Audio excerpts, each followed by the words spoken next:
রাজনীতিক চাপ থাকে এবং পলিটিক্সের মধ্যে চারটা জিনিসের তো ইথিক্স থাকে না, ওয়ার, লাভ। বলা হয়েছে যে মমতা ব্যানার্জির জন্য তিস্তা হয়নি, দিল্লি চায়, পশ্চিমবঙ্গ আসলে চায়নি। এখন দিল্লি এবং পশ্চিমবঙ্গ দুই ক্ষেত্রেই একই। কোন প্রেক্ষিতে কেমন যোগাযোগ হয়েছে, কি আন্ডারস্ট্যান্ডিং হয়েছে, এত সুন্দর করে হেলিকপ্টারে গেল কিভাবে? আমি প্রায় বলি, এক কথা বারবার বলি, যে শেখ হাসিনা কি নিজে হেলিকপ্টার? এই নির্বাচনের আগে তাদের নির্বাচনী সংকল্পপত্র বা ইশতেহারে তারা এক জায়গায় বলছে যে ভারতের জাতীয় নিরাপত্তা নিশ্চিত করতে অনুপ্রবেশের বিরুদ্ধে কঠোর ব্যবস্থা নেওয়া হবে।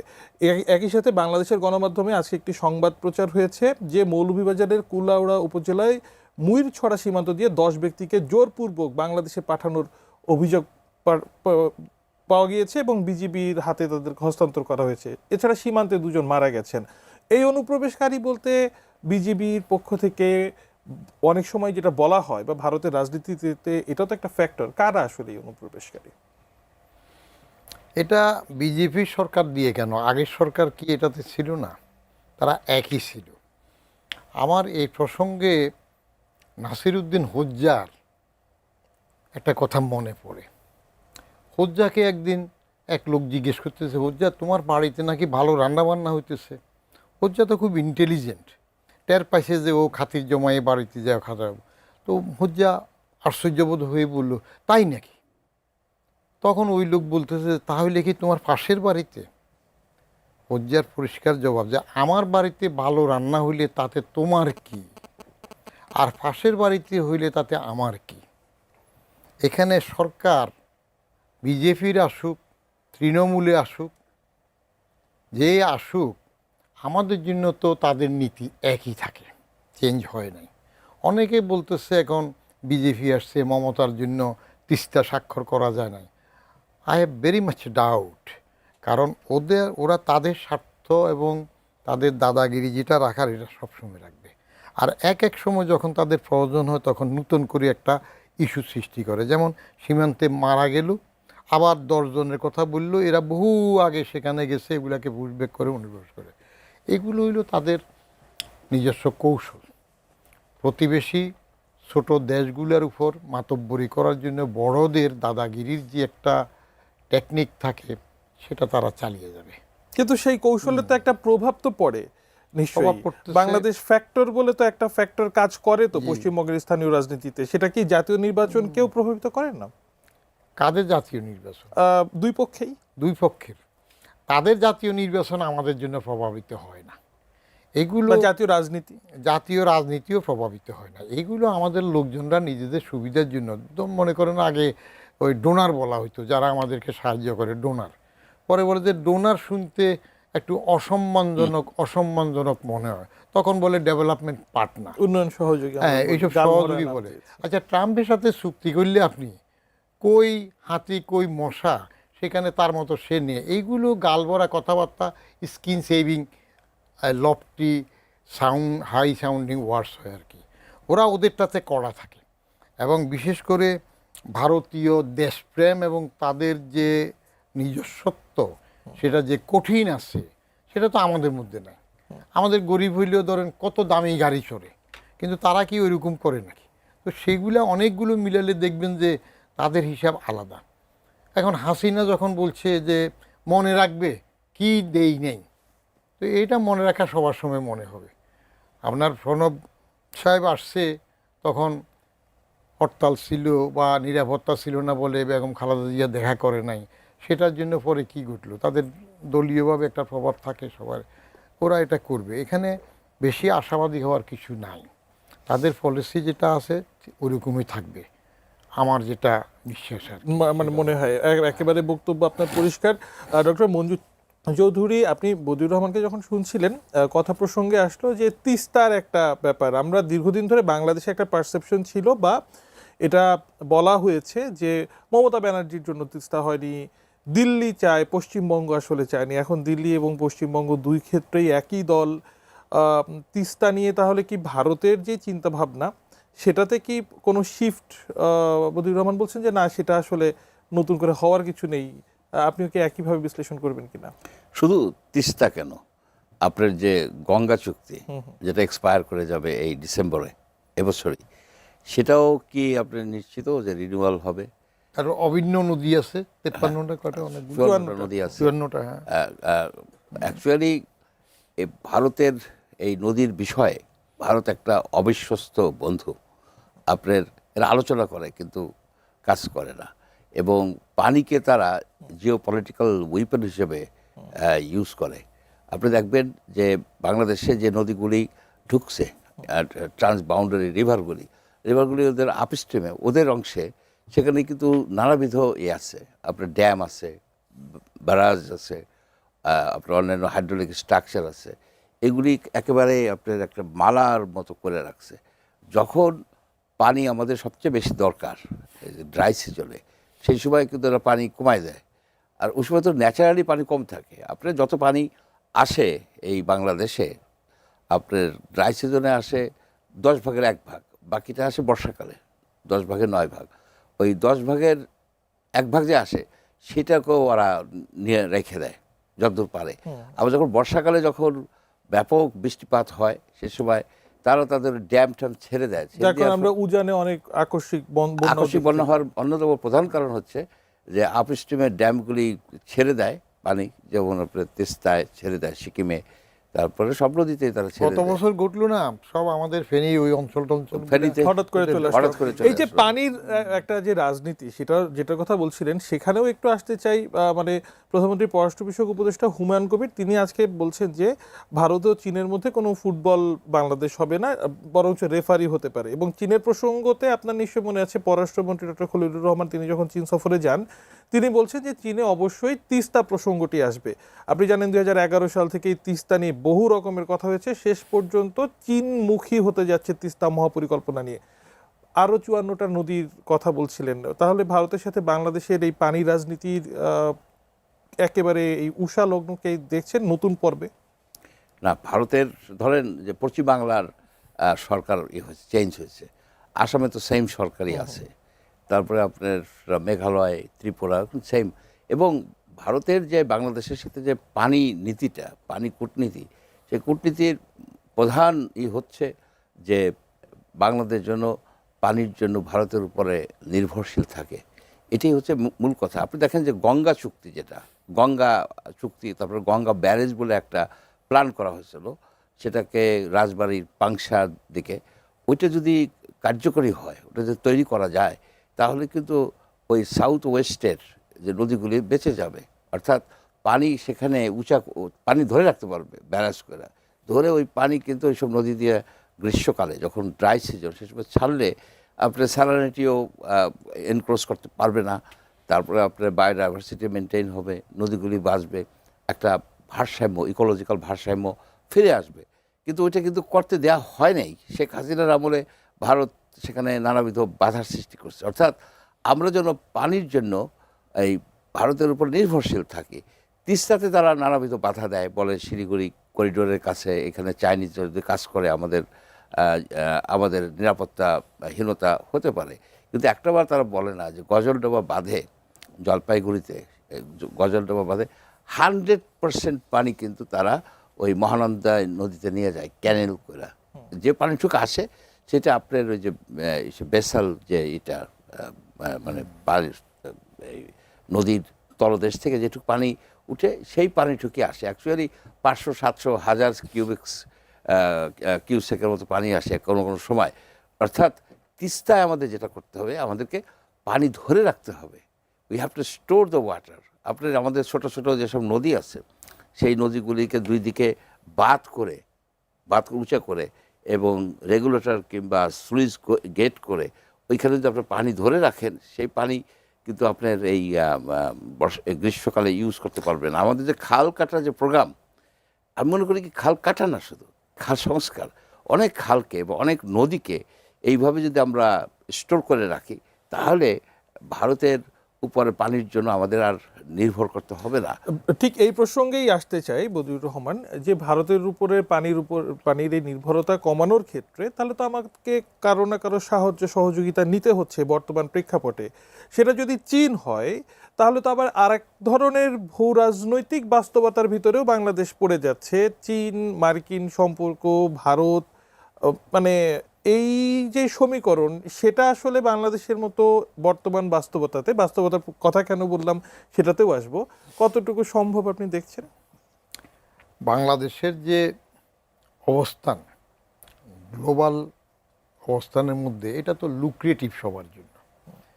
এখানে ক্ষমতা এবং নিজেদের প্রভাব বিস্তারের জন্য সেই অনেক দূরের ট্রাম্প যেরকম চাইবে, আমেরিকা যেমন চাইবে, তেমনি প্রতিবেশী দুইটা বৃহৎ শক্তি চীন এবং ভারতও চাইবে। চীন এবং ভারতের মধ্যে তাদের কিছু সমস্যা নিজেদের আছে, কিন্তু বাংলাদেশ নিয়ে তো দুই পক্ষই চাইবে তার প্রভাব যেন বেশি থাকে। আপনি বাংলাদেশের স্বার্থে কতটুক কোন গ্যাসা হবেন, কতটুকু আদায় করতে পারবেন সেটার উপর নির্ভর করবে। আপনি বিরাট যে বর্ডার আমাদের ইন্ডিয়ার সাথে, ডিজোন তো করা যাবে না। আপনি ডিজোন করে এমন শক্তি কি আপনার থাকবে যে ঠিক আছে বর্ডার লাইনে পানিতে যখন পানি ছেড়ে দেব তখন আমরা তলিয়ে যাই, তাহলে আপনার সেই পয়সা আছে বিরাট করে আপনি বড় ওয়াল করে তাদেরকে ডুবাই দিবেন, ভাসাই দিবেন। কলকাতা ইন্টারিমের সময় অবশ্য ওই যে আপনার সামাজিক যোগাযোগ মাধ্যমগুলোতে দেখলাম অনেকে বাঁধ টাদ নির্মাণ করে ফেলবেন। প্র্যাকটিক্যাল এগুলা কার? ইউনূসের আমলে? ইউনূসের আমলে কথাবার্তা আপনি কোনো হিসাবে আনবেন না। ওইটার মতো বাজে সরকার, খারাপ সরকার বাংলাদেশে হয় না, ওইটা বলে লাভ নেই। এখন পলিটিক্যাল পার্টি সব সময় পাওয়ার চায়, ক্ষমতা থাকা হলেও বড় উদ্দেশ্য হয়।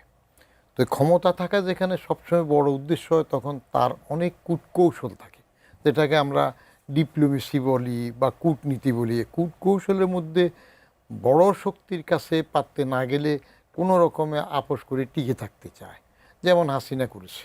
তো সেই ক্ষেত্রে এখন বাজাদের পলিসিটা কি হবে, তারা চীনে গিয়ে কথা বলতেছে, সেখান থেকে তিস্তার জন্য কতটুক আশ্বাস পাবে, আর এখানে ভারতের সাথে কতটুক ব্যালেন্স করবে। ওই যে ইয়ের সময় ইউনূসের আমলে খুব স্লোগান হইল না কি, দিল্লি না ঢাকা, ঢাকা ঢাকা এভাবে কথাবার্তা বললো না, সেভেন সিস্টার খেয়ে দেওয়া হবে। তো এইগুলা হয় সেভেন সিস্টার্স নিয়ে। আপনি যেটা করতে পারেন সেটা হইল ওই যে প্রকাশ বড়ুয়া টড়ুয়া কিছু দিয়ে এখানে যদি আপনি কেওটিক সিচুয়েশন করতে পারেন, জামাতের মন্ত্রী থাকলে নিজামি জাহাজে করে অস্ত্র এনে যদি না দেখার মান করে ওইখানের জন্য কিছু করতে পারেন, না আপনি এই কথা তো বদিউর রহমান মানে বলা হয়েছে যে বিচ্ছিন্নতাবাদীদের দরকার হলে বাংলাদেশের ট্রেডিং দিয়ে ভারতের বিপক্ষে ব্যবহার করা হবে। তাতে কি রাজনৈতিকভাবে বাংলাদেশ কি মাইনাস পায়? এই ধরনের কোনো গেইন হবে না, বাংলাদেশের কোনো গেইন হবে না, বরং সেটার সুযোগ নিয়ে ইন্ডিয়া আরও ভালো সুযোগ নেবে। আগে কি আমরা দেখছি যেগুলো হয়, এখন আমাদের এই পার্বত্য অঞ্চলে শান্তি চুক্তির পরেও যে অশান্তি হয়, তো সেগুলো কোথার থেকে আসে? গতকালকে দুজন মারা গেছেন, বনে জঙ্গলে আশ্রয়টা কোথায় যায়? গভীর জঙ্গলের পরেও গভীর সম্পর্ক কোথায় থাকে? তো এর মধ্যে ব্যালেন্স করে, balance of inconvenience and balance of convenience, এই দুইটার মধ্যে আপনাকে ব্যালেন্স করতে হবে। সরকারের তো ব্যালেন্স ছাড়া উপায় নাই, কারণ বড় তো সবগুলা। এমন কিছু শক্তি যদি থাকতো যে পাল্টা কিছু করবে, আপনি কি করে রোহিঙ্গা এসে গেল, ঠেকাইতে পারতেছেন? হ্যাঁ, ইনু সাহেব বলছে যে ওই পরের ঈদে না কোথায় ওখানে জায়গা তারা ঈদ করবে, আর কি তারা ঈদ করবে, করছে নাকি? এইগুলো বুলির বেলা এরকম হবে। কিন্তু আমি পরিষ্কার যেটা বুঝি, ছোটোর উপর বড় যে চাপ থাকে, অনৈতিক চাপ থাকে, এবং পলিটিক্সের মধ্যে চারটা জিনিসে তো ইথিক্স থাকে না: war, love, business and politics. এই চারটাতে কোনো ইথিক্স থাকে না। সেখানে যে যেভাবে টিকে থাকতে পারে, ইভেন প্রয়োজনে যে ম্যাকিয়াবেলি হয়ে টিকে থাকবে, সেটাই all's well that ends well, সর্বশেষ যেটা আছে সেটার উপর নির্ভর করবে। মনে করেন যদি এই একটু 24-এর যে আমির ইলেকশন হইল হাসিনার 7ই জানুয়ারির, কেমন, তো সেই সময় আমি আমার কলামে লিখছিলাম যে শেখ হাসিনা কায়দা করিয়ে যেগুলো চিৎকার করতেছে, রবের কিছু দেখ, তানিয়ার একটা সিট দেখ, এরে দেখ, ওরে দেখ, এগুলা যেমন বাজা দেবার করলো, বাজা দিয়ে একজন না গণপরিষদ, তারপরে গলাবাজি করে জোনায় টোনায় কতগুলো নিয়ে এসে মুখ বন্ধ করছে না? তো সেই সময় যদি এটা করতো, আর সাথে সাথে যদি কোটার এটা মাইনে হতো না, কপাল মন্দ হইলে যেটা হয়, অন্যেরা ওই তাবা গরম করলেও ছেলেফেলেরা কোটা আন্দোলনে রুটি সেঁকে ফেলছে অন্যরা, এটা টেরিফাই নেই। তো ঠিক রাজনীতি একদম সেগুলো চলবে, যে যেটা সুবিধা নেয়। প্রণবের সাথে দেখা করে নাই, প্রেসিডেন্ট আসছে, সেটাকে আওয়ামী লীগ কি কায়দা করে এটার পক্ষে নেওয়ার জন্য বোঝে, এটা মানে সেটার একটা আলাদা রাজনীতি হয়েছে। হ্যাঁ চলবে। ডক্টর মঞ্জুর চৌধুরী, আপনি বদিউর রহমানকে শুনছিলেন, তার বক্তব্যের সাথে আপনি যদি কিছু অ্যাড করতে চান সেটা তো হবেই। একটা বাস্তবতার কথা বলছিলাম, বা বড়দের সাথে ছোটদের সম্পর্ক। আজকে বিরোধী দলীয় নেতা এবং জামায়াত ইসলামীর আমির ডক্টর শফিকুর রহমান, তিনি জাপান থেকে ফিরে সাংবাদিকদের সঙ্গে বিমানবন্দরে তিনি বলছেন যে যুক্তরাষ্ট্রের সঙ্গে বাংলাদেশের বাণিজ্য চুক্তিকে বাস্তবতার আলোকে দেখার প্রয়োজন। মানে এই চুক্তির বাস্তবতাটা কি তাহলে এটাই যে ওনারা যেহেতু বড়, ন্যায্য অন্যায্য যাই হোক সেটা আমাদেরকে মেনেই নিতে হবে? আপনি দেখুন যে কয়েকদিন আগে যে বাস্তবতাটা হলো যে 43,000 কোটি টাকার আপনার প্লেন কিনলেন, 14টা প্লেন। আপনার প্লেন কেনার কি এখন সময়? আপনি যদি প্লেন না কিনতেন তাহলে কি এই লোকজন যেতে পারতো না? অন্য এয়ারলাইন্স তাই, আমাদেরও তো আছে, ভাড়াতেও আনা যায়।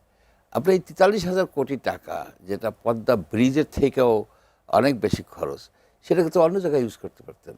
আপনি মেট্রো রেল চালু করতে পারতেন, আরও বিভিন্ন এসে। তাই এইটাই কি বাস্তবতা? এই বাস্তবতায় এরা যে বলছে এতদিন যে দিল্লি না ঢাকা, তো এখন ঢাকা না ওয়াশিংটন, ওয়াশিংটন না ঢাকা, এই এই বিষয়ে। সুতরাং কথা হচ্ছে যে এখানে নাটের গুরু হচ্ছে ডক্টর মোহাম্মদ ইউনূস। উনি কেন ওনার যে টেনিউর শেষ হওয়ার 60 ঘন্টা আগে এই একটা চুক্তি করলো? চুক্তি ভালো মন্দ আমি বলবো না, ডিটেলসে আমি পরে যাব, কিন্তু এই চুক্তিটা করার কি ওনার কোনো এখতিয়ার ছিল? লজিক্যাল এখতিয়ার, বা মানে সাংবিধানিকভাবে, কিংবা কোনোভাবে, বা সাধারণ একটা কমন সেন্সে, যে ওরা তো চলে যাচ্ছে, সেইখানে আপনি এমন সব চুক্তি করলেন যার ফলে যে, যেমন ধরুন শূকরের মাংস যদি কোনো প্রোডাক্টে, কোনো খাদ্যে, কিংবা কোনো মেডিসিন বা বায়োলজিক্যাল প্রোডাক্টে যদি আপনার লার্ড থাকে, শূকরের চর্বি থাকে, বা শূকর মাংস থাকে, সেগুলো কিন্তু FDA, ফেডারেল ড্রাগ অ্যাডমিনিস্ট্রেশন, ওইটাকে বাতিল করবে না, কারণ ইট ইস ওকে। এখন আমরা যদি এই ধরনের কোনো প্রোডাক্ট আনি, আমাদের কিন্তু টেস্ট করার কোনো অধিকার নেই, আপনি নাকচ করে দিতে পারবেন না। FDA এর সার্টিফিকেট হচ্ছে ফাইনাল। এখন এই ঘটনাটা কি হলো, দাঁড়াইলো যে ঘটনাটা যে ব্রিটিশরা আপনার 1857 খ্রিস্টাব্দের ওই এনফিল্ড একটা রাইফেল বাইর করছিল। এনফিল্ড রাইফেলের যে এই যে কার্তুজ, ওই কার্তুজটা আপনার শূকরের আর গরুর চর্বির মধ্যে একটু প্রলেপ দিয়ে দিত, যাতে ওইটা তাজা থাকতো, মানে ফায়ারিং করতে সুবিধা হতো। তো আমরা আমাদের যে ধর্মবিশ্বাসটা কোনো রকমে বজায় রাখছি। ইউনূস সাহেব আমাদের এখানে শূকরের মাংস বা শূকরের এই লার্ড খাওয়ায়া মাস স্কেলে সে ধর্মচ্যুত করতে চাচ্ছে। ব্রিটিশরা কিন্তু চাচ্ছিল যে ব্রাহ্মণ এবং মুসলিম যে সৈন্য, তাদেরকে শূকর আর গরুর চর্বি দিয়া ধর্মচ্যুত করে একটা গ্রুপ করতে চাইছিল, যে তারা তারা তারা ফাইট করবে তাদের পক্ষে। ডক্টর মঞ্জুর চৌধুরী, আপনি মানে যেই অভিযোগ বা বিশ্লেষণ যেটাই বলি, মানে আমি বলতে বাধ্যই হচ্ছি যে খুবই সেন্সিটিভ একটা অভিযোগ বাংলাদেশের পার্সপেক্টিভে ডক্টর মোহাম্মদ ইউনূসের এই চুক্তির ব্যাখ্যাতে যেটা আমি আসলাম। আমি একটু বদিউর রহমান আপনার কাছে আসতে চাই। এই চুক্তি নিয়ে যখনই আলোচনা হয়, অবশ্যম্ভাবীভাবেই একটা প্রশ্ন চলে আসে, মানে কবে করেছে, কেন করেছে, কিভাবে করেছে, সেগুলো তো হয়েছে। মানে এই চুক্তি বাধ্যবাধকতাটা এমন করতে হলো কেন, সেটা কি আপনি এই প্রশ্নের উত্তর পেয়েছেন? মানে ডক্টর মোহাম্মদ ইউনূস তো আসলে দেশীয় গণমাধ্যমে কখনো কথা বলেন না, এটা নিয়ে সুস্পষ্ট ব্যাখ্যাও আমি আসলে পাইনি। আমি তো পাইনি, তবে ডক্টর ইউনূসের এই চুক্তি করা নিয়ে আমার পরিষ্কার একটা বিশ্বাস, আমার ধারণা যে সেখানে তার ব্যক্তিগত বা গোষ্ঠীগত স্বার্থ আছে। কেমন ধরনের স্বার্থ আছে? সে নোবেল পাওয়ার সময় তার স্বার্থ কী ছিল? বিল ক্লিন্টনের ফাউন্ডেশন, হিলারি ক্লিন্টন, সেগুলো সে দান করছে। আর নোবেল পাওয়ার জন্য সব সময় কতগুলো ক্রাইটেরিয়া থাকে, এটা প্রকাশ্যে বলা হয় না, বিশেষত শান্তি চুক্তিতে। সেটা হইল আপনার একটা ইহুদি কানেকশান থাকে। হিলারি ক্লিন্টনকে নিয়ে সে কানেকশান আছে, বা হার্ভার্ডের ছাত্রছাত্রী হইতে হয়, ওগুলো একটা কানেকশন থাকে। তো ইউনুসের যে নোবেল শান্তি চুক্তি পাওয়া, এটার যদি শানে নজুল বাইর করা হয় তাহলে দেখা যাবে যে ওরকম একটা কানেকশন থেকে হয়েছে। এইবারে যে বাণিজ্য চুক্তি করল ইউনুস, এটা কোনো রকমের তার মোরাল এখতিয়ারও আসে না। 2 দিনের যুগী বাতেরে অন্য করার কোনো দরকার নেই। লায়াবিলিটিটা চলে আসছে এখন ইলেকটেড গভর্নমেন্টের উপরে। কেমন? আমি জানি না এই বাণিজ্য চুক্তির বিষয়ে বাজাদের সাথে তারেক সাহেবের সাথে ইউনুসের কোনো আলাপ টালাপ আগে হয়েছে কি না, কারণ দুতিয়ালি তো বেশিরভাগ করেছে ডক্টর খলিল। ডক্টর খলিলরা এই জাতীয় লোকরা এই দেশে কখন আসে, ফখরুদ্দিন সাহেবরা কখন আসে, আলী রিয়াজরা কখন আসে, তাদেরকে কেউ পুশ করে গাইড করে। ডক্টর খলিল এর আগে কিন্তু বিচারপতি আরেকজন যখন প্রধান উপদেষ্টা হইল লতিফুর রহমান, লতিফুর রহমান সাহেবের পিএস হয়ে আসছে ছিলেন। সেটা রিলেটিভই হোক বা যেভাবে হোক সেই সময় আসছে।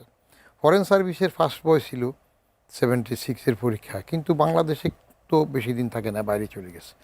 আলী রিয়াজ কোথায় ছিল? ইউনুস কি বাংলাদেশি নাকি? ইউনুস ইন্টারন্যাশনাল নাগরিক। বাংলাদেশের বাংলা একাডেমিতে তারা কোনো সময় আপনি দেখবেন নাকি? বৈশাখী দেখেন। এখন হুট করে এগুলাকে কারা পুশ করলো, কারা আনলো, সেগুলো আছে তাদের স্বার্থে। এই সকল ফিগারগুলো তো এস্টাবলিশ করা হয়েছে বাংলাদেশে। হ্যাঁ, ফিগারগুলো এস্টাবলিশ করা হয়েছে। আপনার ঠেকায় পড়লে তখন মানুষের বাস বিচার থাকে না। বাচ্চা কাচ্চাগুলো আন্দোলন করছে কোটা নিয়ে, তারা কি মানসিকভাবে প্রস্তুত ছিল তারা রাজনীতিবিদ হবে? আইসাই এই কম বয়সে ক্ষমতায় বসে যাবে? মানে আপনি কি বলতে যাচ্ছেন এই সকল এগুলো একটা- ব্যক্তিদেরকে দিয়ে এই কোটা জি। আন্দোলনটাকে হাইজ্যাক করা হয়েছে? ইয়েস, হাইজ্যাক কি, এটা দুস্তুর মতো হাত ছাড়া অন্য ঘন্টায় চলে গেছে। মানে ডক্টর ইউনূস তাহলে কোটা আন্দোলনের ফসল যে ঘরে উঠলো না সেটার অন্যতম বড় কুশীলব বলতে চাচ্ছেন? ডক্টর ইউনুসকে আনছে কারা, আগের থেকে যোগাযোগ কারা করেছে? তাই তিনি তো এটা বলেন আছে- যে ছাত্ররা তার নিয়োগকর্তা, ছাত্র- তিনি হ্যাঁ। প্যারিস থেকে যখন নামলেন তখন তো উনি নিজে ছাত্ররাও বলছেন। গেল, মানে তাকে নিয়ে আসলেন উদ্বাহ করে। আচ্ছা, উনি নিয়ে আসছেন, আমাদের জেনারেল সাহেবরাও তো কড়া করে রিসিভ করলেন। প্রথম জেনারেল সাহেব বলছে না যে আমার উপর আস্থা রাখেন, আমি দেখব। তাহলে পরে দেখেন নাই কেন? ইউনুসকে মেনে নিচ্ছেন কেন? দেখেন নাই, তাদের দুর্বলতা আছে। উনি নিউট্রাল হয়েও দেখতে পারেন না, কারণ তাদের আগের ইতিহাসের মধ্যে তারা 2 প্রেসিডেন্টকে মারছে। যতই বলে হোক যে এটা একটা দলচ্যুত বা বিশৃঙ্খল ওরা, তো তারা তো বিশৃঙ্খল, তারা তো বঙ্গবন্ধু জাতির পিতাকে মারছে, তারা প্রেসিডেন্ট জিয়াকে মারছে, তারা আরেকজন ওটাকে তো মারার সামিলে, তার কোনো নিরীহ মানুষ বিচারপতি সত্তা তারে এসে মারছে। এরপরে আবার তারা একবার 111-এ আসছে। তো সেই সব হেরিটেজের মধ্যে একটা লিগ্যাসি খারাপ ছিল, সমালোচনা ছিল, সেই জন্য দেখবো বলে আর দেখতে আসে নাই, না আসে এদিকে হইল। কিন্তু বুকে পাথর দিয়ে তো ইউনুসকে মেনে নিয়েছেন উনি, বলছেন না? পরে পত্রিকা আসলো এবং না? 111-এর কথা আসলে তো ডক্টর মোহাম্মদ ইউনূসের কথাও তখন আসে। হ্যাঁ, সেই সময় ইউনুস আসে নাই কেন? ওটা আমি ব্যক্তিগতভাবে ওনার সাথে জিজ্ঞেস করেও জেনেছি। কোনো এক অকেশনে তার পাশে আমি বসছিলাম, তো ছবি উঠানোর জন্য আসলে আমি তার সাথে ছবি উঠাই নাই, কিন্তু জিজ্ঞেস করছিলাম যে আপনি খোলা সিটি দিলেন, সে খোলা সিটি বন্ধ করে ফেললেন। 111-এ ফখরুদ্দিন আগে তো আপনাকে চেয়েছিল, আপনি আসেন না কেন? তার ক্লিয়ার কাট জবাব ছিল তখন। উনি কথা বলেন কিন্তু চমৎকার, এটা খেয়াল রাখেন। 84-85 বছর বয়স, তার উচ্চারণ এখন এত চমৎকার, এত সুন্দর, হাই সাউন্ডিং লফটি ওয়ার্ডস এমনভাবে বলে, অন্তঃশ্বাস শূন্য সেটা পড়ে। তিনি বলছিলেন যে তখন তো কনস্টিটিউশনাল বাইন্ডিংয়ে 3 মাস ছিল, 90 দিনের ব্যাপার ছিল, 90 দিনে তো কিছু করতে পারবো না। তার কিছু করার শখ ছিল, ফেয়ার ইলেকশনের দিকে না, কিছু করতে চায়, হি ওয়াজ পাওয়ার লাভার, সেই জন্য তখন আসে নাই। পরে যখন ফখরুদ্দিন 2 বছর থেকে গেল 111-এর সময়, বলে আমাকে 2 বছর বললে তো আমি আসতাম। তো এইবার ওনার সেটা ছিল, যেমন আমি নিজেও তার বক্তৃতায় এই জন্য মনে হয় ওই যে ঈদের নামাজের সময় তাকে বলছিল যে স্যার দালালদের কথা শুনবেন না, 5 বছর থাকেন, 5 বছর আমিও তো থাকেন। বলছি, আপনি দালাল কি বলেন? আমিও তো বলছি ওনাকে 5 বছর সময় দেন, কারণ উনি যে স্বপ্ন দেখিয়েছেন ওনার নোবেল পাওয়ার পরে বঙ্গভবনে, এগুলো এক কথা কয়বার বললো, গুডুভিডের কথা তো একই আসে। আপনার তাকে সংবর্ধনা দেওয়ার সময় উনি বলছিলেন যে তিনি বাংলাদেশটাকে এমনভাবে দেখতে চান বিদেশিরা বাংলাদেশের গ্রিন কার্ডের জন্য লাইন দিবে। তার এইরকম সুন্দর কথাবার্তা শুনে আমিও বলছি তারে 5 বছর দেন, আর 5 বছর না দিতে চান হাসিনা 6-7 মাস, যেটা এটা বাদ দিয়ে বাকিটা দেন। কিন্তু মাস 2-1 2.5 যাওয়ার পরে দেখা গেল আল্লাহ ভিক্ষার দরকার না, কুত্তার সামনে। আর উনি বাণিজ্য চুক্তি কী করে গেছে এটা শুনেন। এটা হইল গ্রামে এক শয়তান বুড়া ছিল, ওই শয়তান বুড়া সবসময় মানুষের পশ্চাৎ দেশে কনিষ্ঠাঙ্গুলি দিত।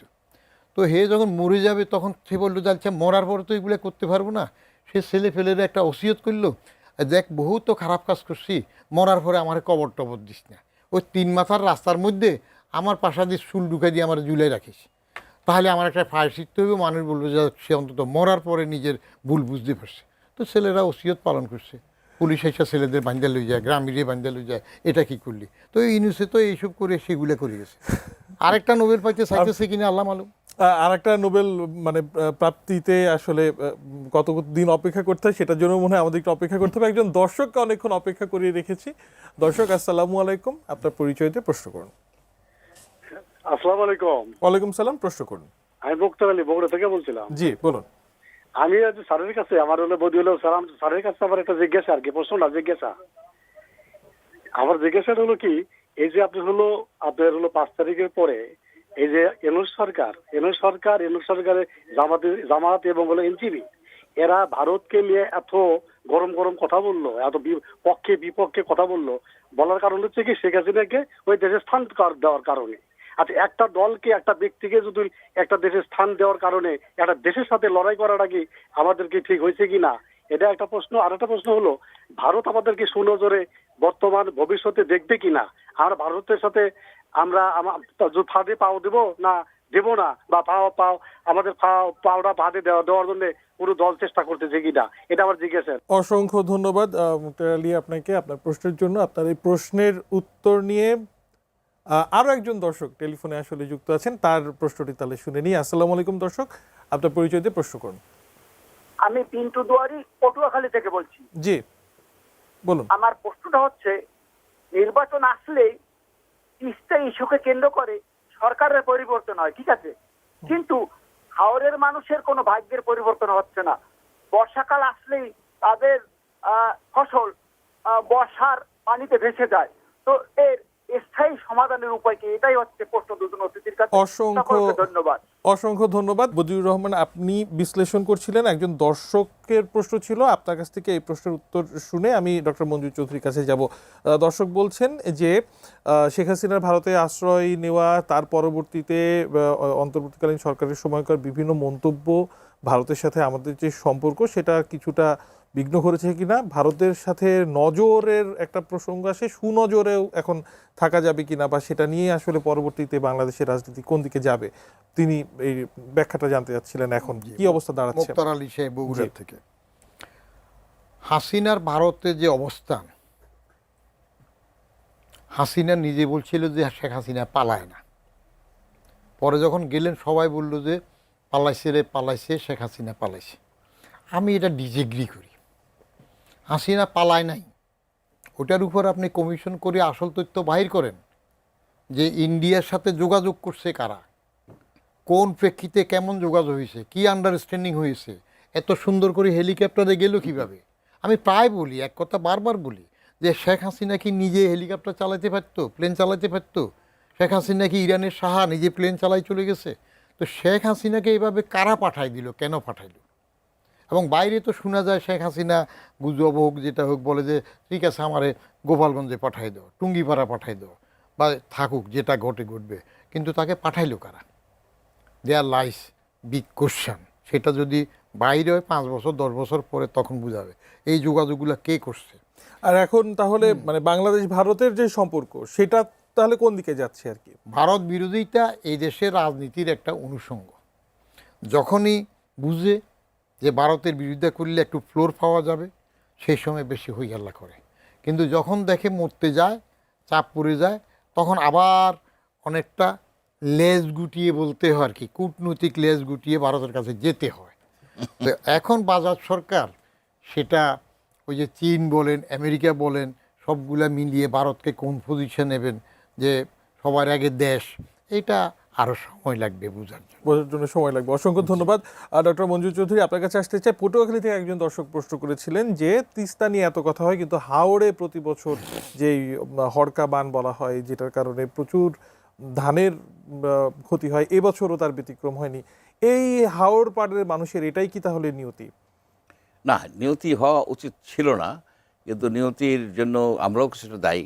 যেমন ধরুন আপনার যে কিশোরগঞ্জের হাওরগুলিতে সেইখানে আপনার যে রাস্তা করা হয়েছে, অল ওয়েদার রোড, এটা কিন্তু হাওরের পানির প্রবাহে একটা বড় ধরনের সমস্যার সৃষ্টি করছে। অ্যাট দ্য সেম টাইম আপনার যে উজান থেকে, ভারত থেকে যে পানিটা আসে একসাথে অনেক পানি ছেড়ে দেয়, আর আপনার যে যত্র বাদ দেওয়া হয়েছে, অ্যাকচুয়ালি পানির ফ্লো কোন জায়গা থেকে কোন জায়গায় যাচ্ছে, হাওর তো একটা বিশাল জলাভূমি যাচ্ছে, সেইখানে যে বাঁধগুলি দেওয়া হয়, বাঁধগুলি কিন্তু আপনি দেখবেন যে একেবারে জাস্ট সামান্য সাধারণ বাঁধ, যদিও জনগণকে সেখানে সম্পৃক্ত করা হয়, যে বাঁধের যে কমিটি, স্থানীয় জনগণকে আসলে সম্পৃক্ত না করলেও তো বাদগুলো রক্ষণাবেক্ষণ একটা ব্যাপার স্যাপার।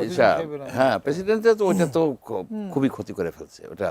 আর এই যে যে বাঁধগুলি দেয় অস্থায়ী, প্রত্যেক বছর যে বাঁধগুলি দেয়, এগুলি ঠিক মতো হয় না, ছোট মানে একেবারে দুর্বল বাঁধ ভেঙে যাচ্ছে, এগুলিকে ঠেকানো সম্ভব ছিল। এই জন্য এই বাঁধগুলি যেটা, এটা একটা স্থায়ী সমাধান করতে হবে। মানে কেবলমাত্র তিস্তা মহাপরিকল্পনা, মানে আমার হাওড় মহাপরিকল্পনারও আসলে একটা সময় চলে এসেছে। শুধু হাওড় না, আপনি দেখেন যে ছোট ছোট যে নদী, মাঝারি নদী, সেই নদীগুলি তো মরে যাচ্ছে। সেই নদীগুলি তো আপনার ব্যবহার করে যে একটা নৌ পরিবহন ব্যবস্থা গড়ে তোলা যেত। আমাদের তো 22,000 কিলোমিটার নদীর পথ, মাত্র 4,000 কিলোমিটার রাউন্ড দ্য ইয়ারই হয়, হ্যাঁ, বাকিটা সিজনাল।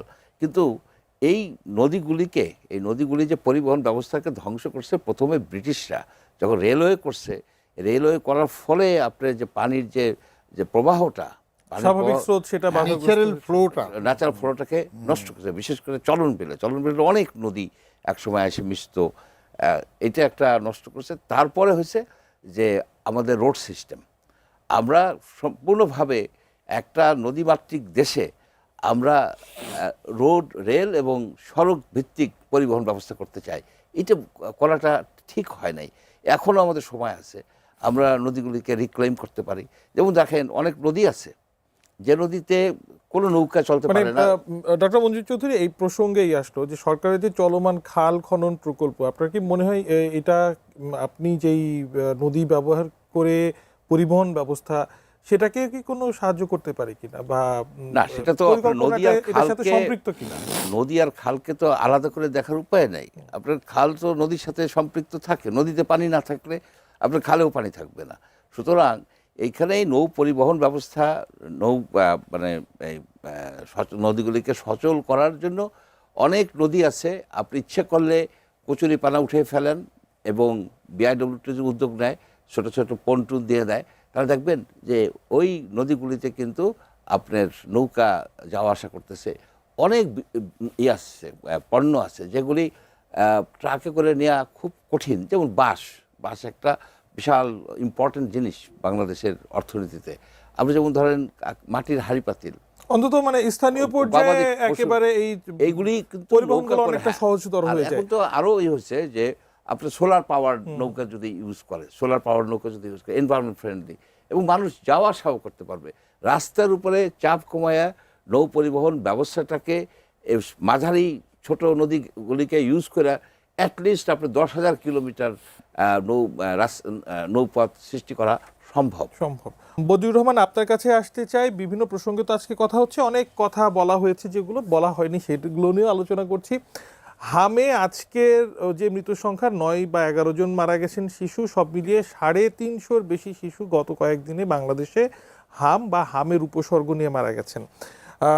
আজকে একটি সংবাদ আপনাকে দিই যে একটি গোলটেবিল বৈঠকে স্বাস্থ্য বিভাগের সচিব মোহাম্মদ কামরুজ্জামান চৌধুরী জানিয়েছেন যে টিকার সংকট, হামে শিশুর মৃত্যুর ঘটনা, এটা তদন্ত শুরু করেছে সরকার। হামে কেন এতগুলো শিশুর মৃত্যু হলো, এক্ষেত্রে কারো গাফিলতি ছিল কিনা সেটা খতিয়ে দেখা হবে, সবাইকে জানানো হবে। আর শুধুমাত্র হাম না, আপনি জানেন যে গণমাধ্যমের খবর, ভিটামিন এ ক্যাপসুল সেটাও পায়নি, এবং থাইরয়েডের ওষুধ বিনামূল্যে বিতরণ করা, জন্ম নিয়ন্ত্রণ সামগ্রী, সরকারের যে সকল উদ্যোগগুলো ছিল এগুলো বাধাপ্রাপ্ত হয়েছে অন্তর্বর্তীকালীন সরকারের সময়। এখন জানতে চাই যে এই যে গাফিলতি, আপনার দৃষ্টিতে কেমন গাফিলতি, কার গাফিলতি? গাফিলতি তো একটা সংবাদ যেটুকু পড়েছিলাম যে বিশ্ব স্বাস্থ্য সংস্থার বা ইউনিসেফের ওইসব তরফ থেকে কিন্তু এটা একটা ইঙ্গিত দিয়েছিল, আগেই বলেছিল তো সেটা তো করা হয় না, তাহলে গাফিলতি মারাত্মক গাফিলতি। আর গাফিলতি তো হবে, কারণ ইউনূস সরকার তো আসছে তাদের নিজস্ব একটা ভায়োলেন্ট সরকার হওয়ার জন্য, ফাদার অফ ভায়োলেন্ট হওয়ার জন্য, এসব করার জন্য ব্যস্ত হয়েছে। এদিকে তো খেয়াল করেনি সরকার হিসেবে, যেটুক করার সেটুক খেয়াল করেনি। এই গাফিলতির যে তদন্তের কথা বলছেন, যে একটা তদন্ত হচ্ছে, স্বাস্থ্য সচিব বলেছেন, আমাদের দেশের তদন্ত কম হয় না। এনকোয়ারি কমিশন, বিধান, 2 জন 3 জন একটা অ্যাক্সিডেন্ট হইলে এগুলো হয়, বেশিরভাগই এগুলো আলো দেখে না, জনগণ জানে না। পিসমিল জানাইলেও এটার উপরে কোনো পরবর্তীতে অ্যাকশান হয় না। অতএব এটার উপরে আমি তেমন আশাবাদী না। আরেকটা কারণ হইল, আশাবাদী না হওয়ার কারণ হইল, ইউনূস সরকারের সাথে এখন যারা ক্ষমতায় আসছে বাজার, তাদের যে আন্ডারস্ট্যান্ডিং, তাদের যে লিয়াজো, তাদের যে গিভ অ্যান্ড টেক পলিসি হয়েছে, ছোট্ট একটা ঘটনায় বুঝেন না, এমনি যতই চিৎকার করুক ভোট কনসা হবে, কিন্তু যেই লন্ডনের ললিপপের সিদ্ধান্ত হয়ে গেল, ললিপপ দেওয়ার পরে সিদ্ধান্ত হইল যে ফেব্রুয়ারি, তাহলে কি একটা সখ্য আছে। এবং সেটার বিনিময়ে আবার তারেক সাহেব একটা পার্টির, তখন তো মা মারা যান নাই, ভারপ্রাপ্ত প্রধান, তাকে যেভাবে এখানে রিসিপশন দেওয়া হয়েছিল, এগুলোর পিছনে কার কি স্বার্থ কিন্তু ছিল? মানে বদিউর রহমান, যখন এই বিশ্লেষণটা করা হয়, একই সাথে যদি এই কথাটাও বলা হয় তখনকার প্রেক্ষাপট বিবেচনাতে, এবং আপনি আপনার বিশ্লেষণেই বলছিলেন যে ইউনূস সাহেবের আরো দীর্ঘ সময় থাকার পরিকল্পনা প্রথম ছিল, দিকে আমি বলছি, দেশের যেই ধরনের পরিস্থিতির দিকে ক্রমান্বয়ে পরবর্তীতে গিয়েছে, এই ধরনের একটা বোঝাপড়া না হলে দেশ কি আজকে আরো অধিকতর বিপদের মুখে পড়তো না? আপনার ইউনূস সাহেবের 5 বছর থাকার জন্য আমি বললাম যে প্রথম শেখ হাসিনা 6-7 মাস বাদ দিয়ে দরকার বাকিটা দেন। সেটা হলে উনি ভালো কাজের স্বপ্ন দেখিয়েছেন, বলেছেন, কিন্তু পরে দেখা গেল ওনার তো ওই যে মুখমে শেখ ফরিদ বগল মে ইট, হাসিনা ইউনূসবাজি করছে, উনি এসে হাসিনাবাজিতে ব্যস্ত হয়ে গেছেন, উনি ভাঙচুরে ব্যস্ত হইলেন, আকবরের বৈরম খাওয়াইলেন, ছেলেবেলে না মানে উনি এদিকে লন্ডনের ওই বৈঠকটা যদি সফল না হতো, বাংলাদেশের নির্বাচনটা কি তাহলে যথাসময়ে হতো, বা যে সময়ে হলো, বা সেটাও তো বিলম্বিত হওয়ার একটা শঙ্কা থেকে যায়। হতো, বৃহত্তর স্বার্থের ক্ষেত্রে যদি বিএনপি ভেবে থাকে, হতো। তার কারণ প্রেশার গ্রুপ তো অন্যরাও ছিল। এখন কোন প্রেশার গ্রুপ কাকে কতটা আপোষে কবজা করতে পেরেছে, সেটা হইল রাজনীতির খেলা। তো বাজার দিক থেকে সাকসেসফুল হয়েছে, এবং সে সাকসেসফুলের জন্য এরা 2 জন গিভ অ্যান্ড টেক পলিসিতে গেছে। যেমন ইউনূস সাহেবের যে আমলে উনি যদি ভালো মানুষ হইতেন, তাহলে তিনি তার মওকুফটা নিতেন না, তার মামলা প্রত্যাহার করতেন না, ইউনিভার্সিটির লাইসেন্স নিতেন না, গ্রামীণের অধ্যাদেশ সেভাবে করতেন না। তিনি তখন বলতে পারতেন যে আমার ব্যক্তিগত সংশ্লিষ্টতা বা আমার ট্রাস্টের সংশ্লিষ্টতা আছে, এইগুলো এখন সাসপেন্ডেড থাকবে, আমি যাওয়ার পরে নিউট্রালি হবে। তা তো করে না, উনি আসছেন ওনার আখের গুছানোর জন্য। একবার অবশ্য শুনেছিলাম তিনি আইনিভাবে মোকাবেলা করতে চান, পরবর্তীতে অবশ্য খারিজ হয়ে গেল অনেকগুলো মামলা বা অনেক উনি বিষয়। আইনিভাবে মোকাবিলা করতে যাইয়ে তো হারছেন, ট্যাক্স আগেও ওনার দেওয়া লাগছে, তারপরে নোবেল লরিটদেরকে চিঠি আনাইছেন, সেটার উপর আমি লিখছি, ওনার উপর আমার কয়টা লেখা আছে যে এখানে আইনের মধ্যে কোনো নোবেল লরিটার অনেকে চিঠি দিলেও কাজ হয় না, বাট হি গট ইট ডান, তার নিজেরগুলো তিনি করে নিয়েছেন। তো তাহলে আপনি হামের দিকে খেয়াল রাখবে কি, সুশাসনের দিকে খেয়াল রাখবে কি? উনি ভাঙ্গার পরে কি কথা বলছে, এই যে ইয়ের পরে 5ই অগাস্টে তো ভাঙে নাই, তারপরে যে বঙ্গবন্ধুর বাড়ি ভাঙতেছে, এটা সামাল দিতে পারে না। সেটা আসলে সামাল অনেক কিছু হয়তো দেওয়ার ছিল, অনেক কিছু ছিল না, সেই আলোচনা আবারও চলবে। আমি ডক্টর মঞ্জুর চৌধুরী আপনার কাছে আসতে চাই হামের এই প্রসঙ্গেই। প্রথমবারই তথ্য সম্প্রচার উপদেষ্টা ডক্টর জাহিদুর রহমান তিনি কিছুদিন আগে বলেছিলেন যে শিশু মৃত্যু ঘটাতে চায় এমন কোনো খারাপ উদ্দেশ্য অন্তর্বর্তীকালীন সরকারের ছিল না বলে আমি মনে করি। এখন যেই উদ্দেশ্য যাই হোক, একটা হসপস যেটা হচ্ছে বা হয়েছে, এটা আসলে কেন হলো? আপনার বিশ্লেষণটা কি? তৎকালীন স্বাস্থ্য উপদেষ্টা নূরজাহান বেগম তার এখন পর্যন্ত আনুষ্ঠানিক বক্তব্য এই প্রসঙ্গে বাংলাদেশের গণমাধ্যমে আমি দেখিনি, বা কোনো ধরনের সাফাই কি আপনি পেয়েছেন? আমি ফেসবুকে দেখছি যে উনি বলছে যে আমি হামের টিকা কেনার জন্য ওইখানে যাইনি, আমার ছিল যে স্বাস্থ্য সেক্টরটাকে সংস্কার করা। এটা একটা খোরা যুক্তি। আপনি যাদের জন্য সংস্কার করবেন তাদেরকে মেরে ফেলবেন। আপনি এই যে 363টা শিশু মারা গেল এই কয়েকদিনে, তাদের পরিবারের কাছে আপনি যান, এগুলো ক্রিমিনাল নেগলিজেন্স একেবারে আমি বলবো কি বেশরম বলে যে একটা কথা আছে, এই সরকারের প্রত্যেকটাই বেশরম। তাদের মাপ চাওয়া উচিত জাতির কাছে, যারা ক্রিমিনাল নেগলিজেন্স, এবং আমরা সব কাহিনী আমরা জানি। ক্রিমিনাল নেগলিজেন্সের জন্য তো ফৌজদারি মামলাও হতে পারে, হ্যাঁ, মামলা হতে যদি পারে। কেউ করে। এখানে আপনি দেখেন যে এই জায়গায় ইউনিসেফ থেকে বলা হয়েছিল for heaven's sake don't stop it, এখানে স্টপ করা হয়েছে। তো আপনার ইপিআই কার্যক্রম স্টপ করে তারা টাকাও জোগাড় করছে যে তারা কিনবে টিকা। টিকা কেনা তো সহজ ব্যাপার না। ইউনিসেফ